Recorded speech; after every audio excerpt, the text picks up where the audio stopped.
So welcome back, everyone, to another episode of Chat with Dan here. Joining me today, there's so much talent in the room right now because I have with the show the incredible, the amazing, the badass, the superstar, the legendary, the one and only, the incredible Morgan. Morgan, how are you today? I'm great. How are you, Dan? What better way to have an incredible, super badass morning than to be chatting with someone as badass as you? You know what I mean? I'll take that. For sure. Pretty cool. Now, if you're new to the channel, don't forget to leave a like, subscribe, follow. It helps a lot, but also in the description below, you're going to find all of Morgan's social media. Let's follow her, let's share some love, and let's find out why she's super badass. And without further ado, let's jump in. So, I want to start this whole conversation by throwing out the first question, which is, what initially drew this passion? Was there a performance, movie, TV show, something that triggered the whole thing to make you realize, you know what, this is where my journey begins now? Well, I did radio for 10 years in Columbus, Georgia, and in New Mexico. And I think I've always loved, the entertainment industry. I thought I would be a reporter my whole life or, on the side that you're on right now, interviewing and things like that. But the industry got really hard and I needed to find a way to make some extra money. So I just started auditioning on websites like Voice123, voices.com. And I got the bug bitten for acting. I used to do a little bit of theater when I was in middle school, so I've always had a love of the arts and theater and acting in general, but I didn't pursue it. I was more into sports. So it just kind of found its way back to me through my radio career, but always had a passion for entertainment news, all of it. Helped fuel it for sure. Pretty cool. And when your voice became your primary tool, how did your sense of identity shift? The identity within this industry is really hard. I think I don't know if it how did it shift? I mean, I've always had my career be part of my identity, which is a good thing and a bad thing because it becomes all encompassing, which makes it easier to pursue because it's just naturally like part of my day to day. But I've really tried to shift away from my voice becoming my identity because I'm so much more than what I do on a day to day basis. I really work on having a life outside of the booth and what I do for a living. So it's shifted in the sense of it's very much a part of me, but it's not everything. And I try really hard to make it not everything because I think it makes me a better actor when I don't make my voice my entire identity. Does that make sense?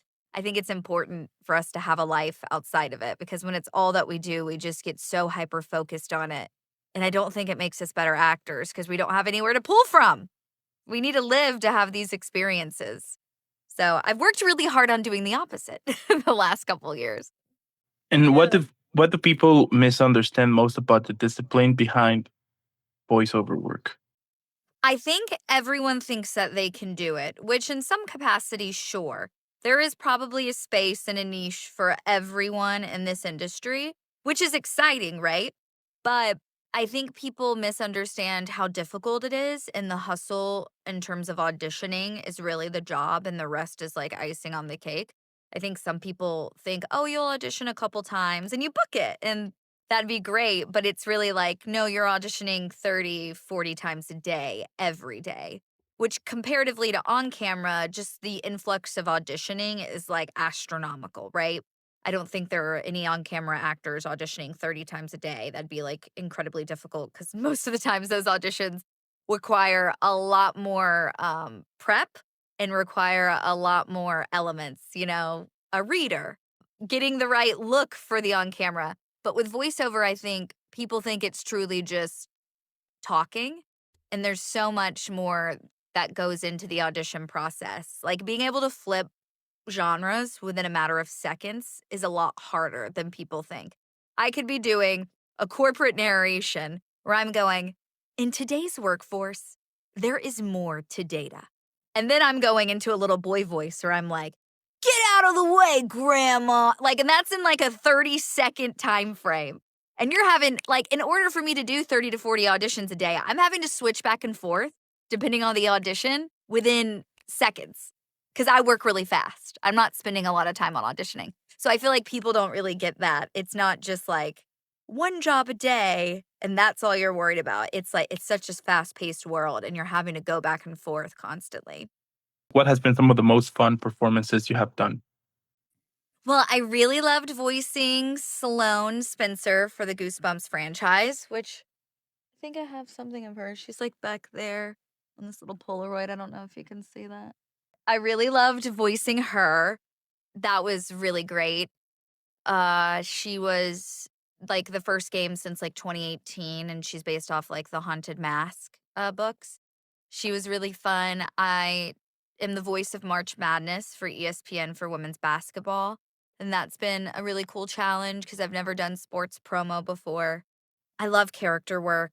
I love gibberish characters. I was these little like munchkin characters where they're like for Dunkin' Donuts holiday campaign. So, anything where you just get to be silly and free, those are my favorite types of projects, and I've gotten to do a lot of those as of late, so those are the 2 that stand out within the last few months. That's pretty cool. And Yeah. what's the feeling once you see it on TV, or a video game, and you hear and see your performance? Sometimes I hate it, sometimes I'm like, "Hey, that's pretty good." Some days I'm like, "Oh, that's the take we went with." But I'm just hard on myself. Sometimes I, like, love listening to it. Most of the time, 90% of the time, I love it. Sometimes I'm like, "God, I wish I would've done that differently." It's like Robert Pattinson, he doesn't like watching his own movies. Sometimes I'm, like, nervous to watch back my work. But most Yeah. of the times, I love it, and it's really surreal. My husband and I were watching, college basketball, and my ESPN promo came on, and I went, "Shh." Everyone got quiet, and we watched it, and that was really cool. It's really cool when it's a huge brand like that, and you're seeing your voice attached to a logo that you've looked at your entire life, you know? It's always cool. Yeah. Sometimes it's a little cringy, but it's always pretty cool. I mean, it's just the way it is. You know what I mean? So Yeah, I get it. yeah, There's some interviews that I don't watch. I do the whole thing, edit them and everything. And once I'm editing, it always happens, and I'm like, yeah, I could have done this way, or yeah. I could have asked this one. So yeah, Because 'Cause we're perfectionists, we want it to be yeah, perfect. absolutely. And for me, Yeah. like, what is your usual? Yeah, is there like a ritual or like a usual thing for you to get your mind ready and do the work? I wish I could say that, like, I'm that person, but I wish I, like, could do that. When I hyper focus on something is when I crash and burn, because that's not how I authentically am. I'm a very, like, in the moment, off the cuff improvisation kind of person. Like, when I booked Sloan, the Goosebumps game, I really just went right into it. I didn't give her a lot of prep. I understood the character pretty well off the specs and what they were going for, and I just brought me to it. And that's when I flourish, is when I'm just trusting my instincts. I really just try to do that, which is really beneficial for me. Some actors probably maybe need a lot more prep. I personally, when I find myself doing that, I go down a rabbit hole of overthinking. There have been times where I get feedback on something from a peer or I've done coaching for an audition, and that's helpful. If I'm doing, like, a voice, sometimes just talking in that voice over and over again, like, finding a keyword. Like, when I get into a little boy voice, I always like to say, like, "Get out of the way, grandma." Like, it just helps me get there. So I will find something like that, like, muscle memory for me for voices helps right before a session and just kinda talking in that voice until the session, or just over and over again saying the phrase. But I don't do a lot of prep for most of my stuff. I try to just trust my instincts. That tends to work out for me.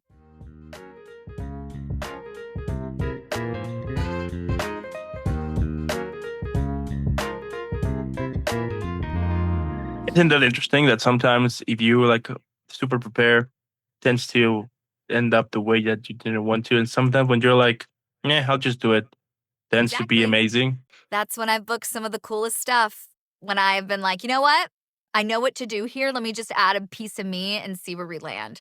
That happened with Goosebumps. That happened with ESPN sports promo. Like, just the weekend before I booked that, I was like, I'm probably not a sports promo kind of gal. I've done some entertainment promo, but sports is just not my thing. I don't think I have the voice. And when I got the audition, I went, I'm probably not going to book this, but let me just add it the way I would do it. And then look, we booked it. And Didn't here we are. think much of it, and here we are.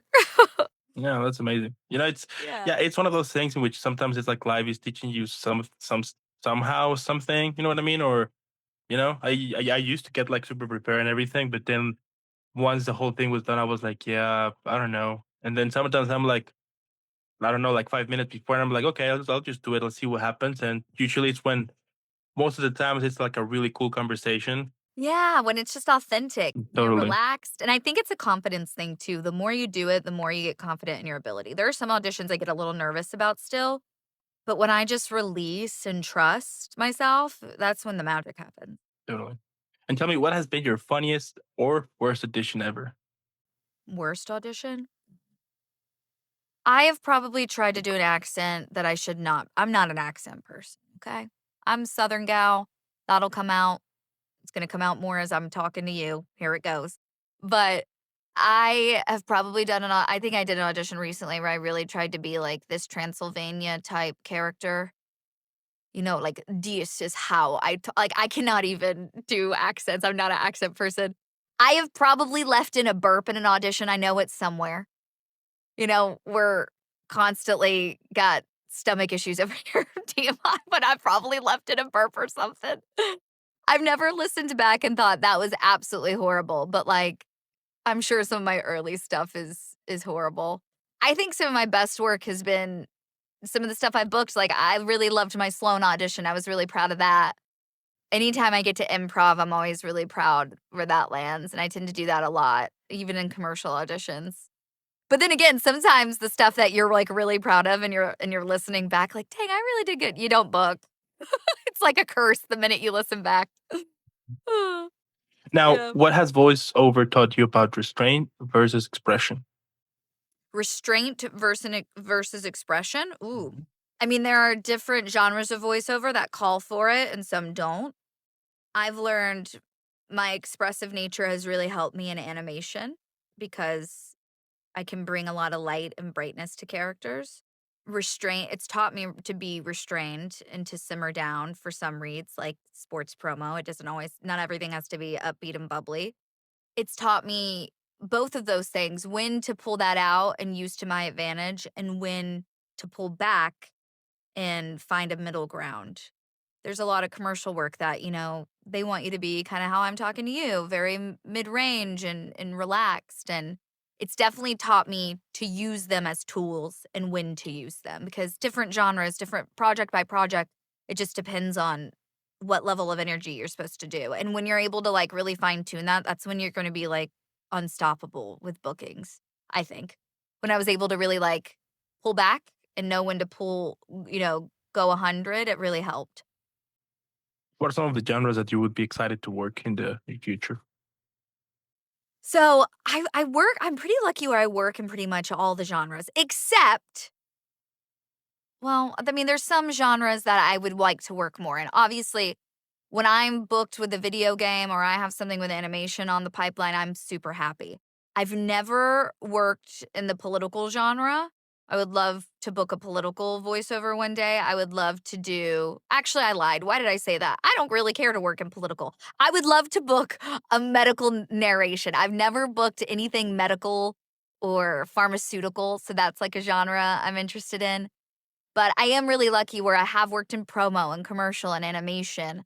But my goals are definitely I want to be on a network animated show, reoccurring role, streaming, something like that, and AAA video game. Uh, but yeah, I get to dabble in all of them, which is nice. But pharmaceutical, never booked a job for pharmaceutical, so call me. Who Manifest. knows? You know, Yeah. I'm gonna make sure to tag all the pharmaceutical medical stuff, here in the video, Okay. just for you know, Yeah, thanks. and see what happens. If at some point my algorithm then starts to have bunch of medical stuff, then I'd be like, yeah, I know why. You should focus more on let's focus more on the animation. We'll tag all the network animated animation. Sounds a good plan. Sounds like a plan. Okay. All right. Now, how has financial uncertainty shaped the way you approach auditions and opportunities? Oh gosh, I try not to stress over that. I mean, this industry has been very kind to me financially. It's changed my life, honestly. Like what I was making in radio compared to what I do in voiceover, I would have never thought in my wildest dreams. When it's slow, it does get stressful because my days are not, set in stone. Like today I could make $0. Tomorrow I could make $0. The next day I could make $0. but I always try to trust the foundation that I've laid with my return work, knowing that it all comes back around, and it does. Like, if there's a couple days where there's nothing in my inbox, I know something's coming. I try not to let it affect my auditions. I try to just keep going and just not really worry about it unless something is, systemically happening. Like if months have gone by and I haven't booked, then I would think, "Oh, okay, something's wrong." But I try on a day-to-day basis just to like keep grinding, keep hustling and focusing on the audition because that's the job, you know?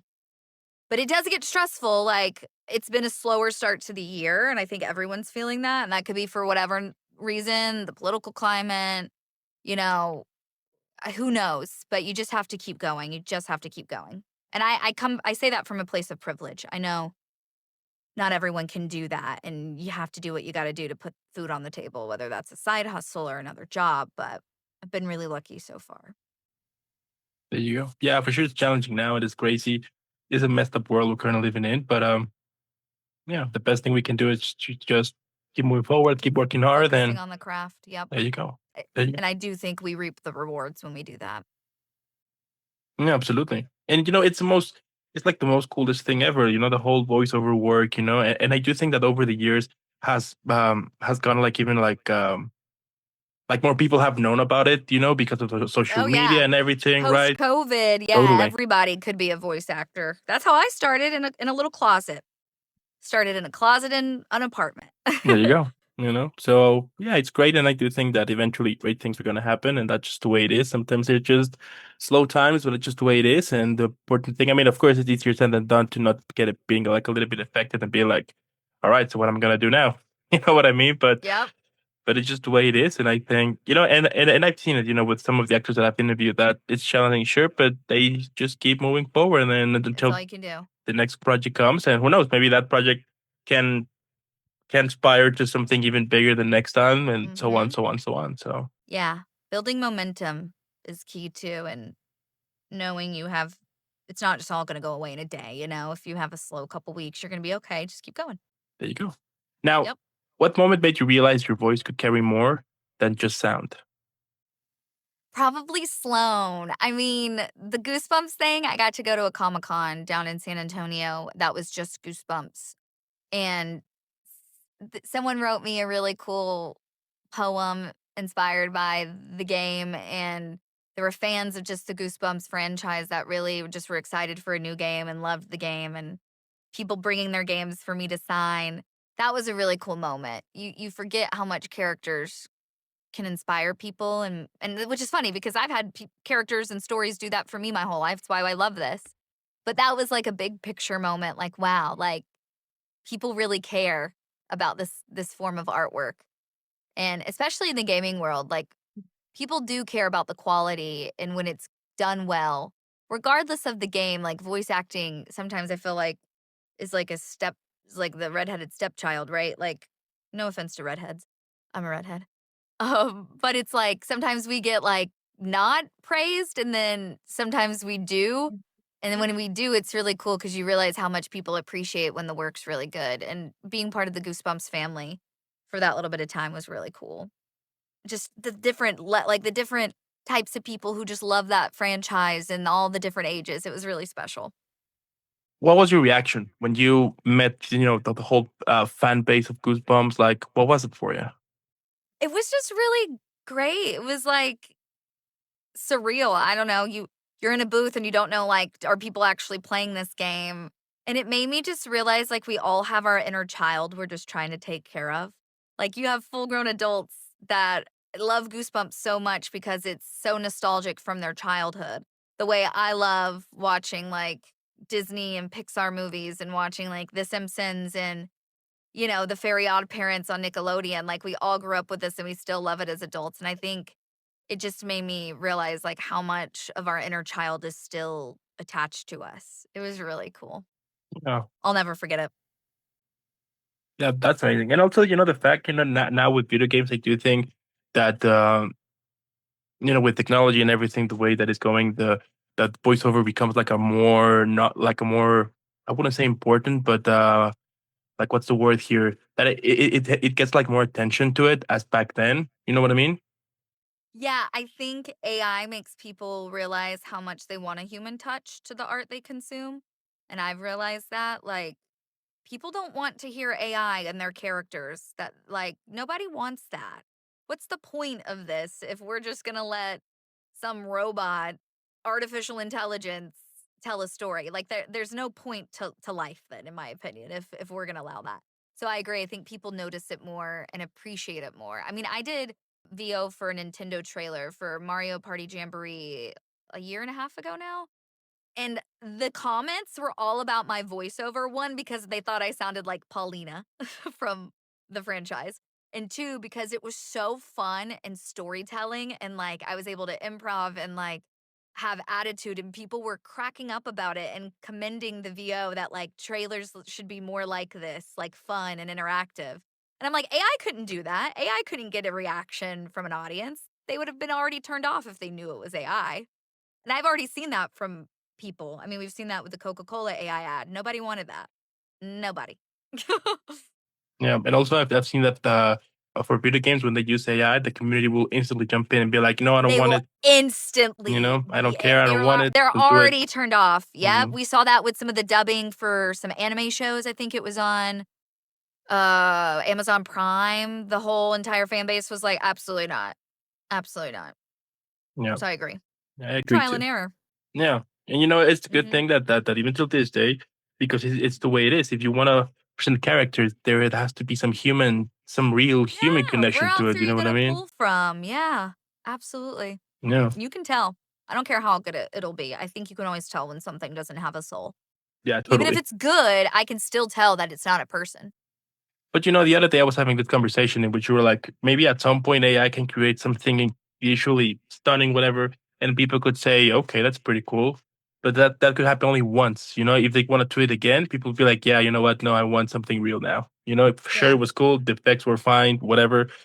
Yeah. But now I want something real, something human to it because I want to have this connection to it. You know what I mean? And I think Yep. that is what we want the most connection to have, with the characters we're seeing at that point. You know what I mean? So I agree. yeah, it's I just agree. nonsense, and I just hope that people could, and especially like corporations, start to be more like we need AI to work with us and not for us. Yes. You know what I Yes. mean? Use it as a tool for sure. I agree with that. A tool, but not to replace. Because you're never going to be able to 100%. replicate it 100%. So yeah, Mm-mm. pretty cool. Now, switching to our halftime show, quick speed round questions. Yes, no, or pass. Super simple. Gonna ask you a couple of questions in which you can only answer yes, no, or pass. Ready? Okay. Yes.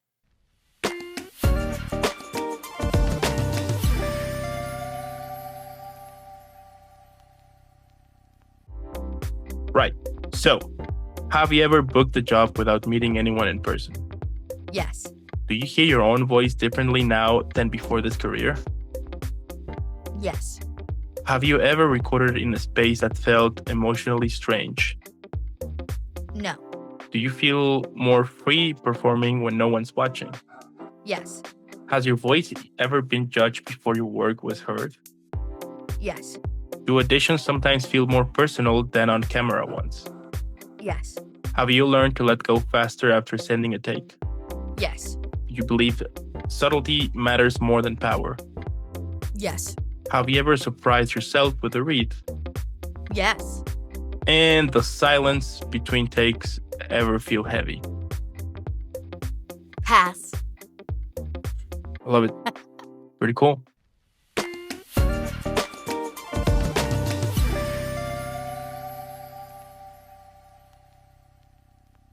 Now, returning to our regular transmission, tell me, how do rejection and repetition affect your confidence over time? It used to be really hard when you got it depends on the day, honestly. I mean, it used to be like you get attached to every audition. And then as you do this, an audition is just an audition and you have to keep going forward. And it's a nice surprise when you get it. There are some times when I've auditioned for an animated show or a game that I really love the character, and sometimes a commercial too, where you just love the brand, you love the campaign, and you get attached to it. And you're like, oh, I just want to book this. And it gets hard, when you don't. But now it used to be when I would see it in the wild, I'd get really down. And now I'm like, okay, there it is. I didn't book it, obviously, but like, let's move on. Repetition it can get like I can get audition fatigue sometimes where it's just like 40 auditions in for the day and I'm pooped and I just cannot do another corporate narration read or just doing it. And I will just take a break and revisit it later because I know the read I'm about to do, if I'm already not engaged and feeling outside looking in, it's not going to be good anyway. So, like, might as well either let that one go, get the next one, or come back and revisit. But rejection is hard. I mean, I don't know another field and on camera too, like where I'm being told no every day. It's more no's than yeses every single day of my life. Even when I think I've done my best work. And sometimes I forget about them and I don't even realize. And that's how you survive is you really just have to like send and forget or you are doomed. Yeah. Getting the audition is the win if I can just get opportunity, I know the rest will work itself out. Now, was there a moment when things felt heavy on the inside, but on the outside was just sunshine and rainbows? Oh, yeah, especially in my radio career when I was really struggling with anxiety. This is pre-Lexapro Morgan and anxiety medication. I had a lot of health anxiety because I've had a preventative double mastectomy, which is a preventative procedure. So my risk for cancer is much lower because I had a genetic mutation. So I got that done. And I mean, my health anxiety used to be so bad where I would be crying at work on the radio underneath the operating board table. And then 2 seconds later, hey, everybody, this is Morgan Taylor with Q1073. We got more of today's hits on the way. Back to crying. So, been there, done that. The show must go on. With voiceover, yeah, I have bad days, and those are the days where I really can't even audition sometimes. If I'm that, like, bad and my anxiety's flared, I really just have to take a day because it's gonna show in my auditions. When I am my best self, so is my work. It's just impossible for it not to bleed in, you know? But yeah, I think every actor, anyone in the entertainment space, you could be having a bad day right now, Dan, I would never know, you know? Sure. Yeah, there's been We all know how to do it. Keep yeah. trucking on. Yeah, there's been some times in which just the way it is, you have to suck it Yeah, up and once everything's done, then yeah, sure, continue crying, why not? But at this point just don't, So yeah, yeah, it's challenging for sure, but I have discovered that it's just the way it is, yep, you know. So keep going. yeah. Now, what boundaries have you had to create working mostly alone? Ooh, I'm still working on that. I mean, I'm saying I used to not take time off. I used to really stress when I would take time off because if I'm not working, I'm not making money, right? And that can be stressful. So I used to take my equipment on every vacation just in case, try to audition for as much as I could. And I really try not to do that now. I am coming up on too long of not taking off. So in June, we have a trip, me and my husband, where I'm not doing auditions, I'm not doing work, I'm going on a vacation. That's been really hard and it's still really hard. Like when I travel and I do a short weekend trip, I do have my equipment with me, but I've tried to just focus on like what I can control. I'm not going to do every single audition that comes through my inbox, but I'm going to do what makes sense for me in that moment. And that's not going to cause me a bunch of stress. I've also realized I don't need to be in the booth 12 hours all day, every day. I take lots of breaks and I come back. And when I'm having a bad day, I have a bad day and then I return. But it's still a work in progress on the vacation. I need to take more vacation, like truly not working, not checking email, gone. It's just hard, when I'm off that week, I'm not gonna make any money. I mean, stuff might come and they can wait, but yeah, that's a constant battle. And I do think it's important to like take a full break of nothing work related. Still working on that. I mean, it's challenging, sure. I mean, I've struggled with the same thing every year, every now and then Yeah. when I'm like, yeah, I'm just gonna go away for a while. I'll still carry my phone with me and I will be receiving Yeah. emails, messages, things like that. And I will still answering them. It's part of the thing of Hmm. the whole thing. But I've been saying constantly to myself lately, like, I want to take like a week off. Like seriously, like I will Yes. turn my phone off. Don't try to reach me. I'll be just away Yeah. because I need to regroup. And just that Yeah. We need to that's get off social media, all of it. Ugh. now how does longevity look like in a career built on sound rather than image? I think in voiceover specifically, if you want a long career, you need to work in as many different genres as you can. Sure, there are just maybe animated actors that just work in network animation and they make a killing doing that. But I have learned, for me, diversifying my skill set is why I think I'm successful. And I think for the future of my career, continuing to do that is going to be key. Work in as many genres of the industry: promo, gaming, animation, commercial, you name it, corporate narration, as you can. Because there's a lot of people doing this, attempting to do this, and it's pretty competitive. And if you can separate yourself by being diverse in your skill set, I think that is going to make that the women I look up to the most are the women that have these diverse skill sets. They're working in all the genres. And I think that's really key, is to get your hands on as much as you can, on camera and off camera. And would you be excited to work on a project that applies motion capture? We are seeing it now more in the video games that they apply, besides voiceover, they will also apply motion capture with the actor. So Yes, absolutely. I mean, those are the big games everyone wants a bite at. So, yeah, I'm always open to that for sure. sure, then I will make sure to tag Thank some you. of the, Thank you. I got you. Thank you. Naughty Dog, call us. Capcom, who knows? Yeah. Sure. Yeah. All right. Now, when people hear your work years from now, what feeling do you hope stays with them? I hope they feel that it's authentic and that it's human, whatever that looks like. And I hope they can find something that makes them laugh or makes them feel not alone. Mostly, I hope it makes them laugh and brings them joy.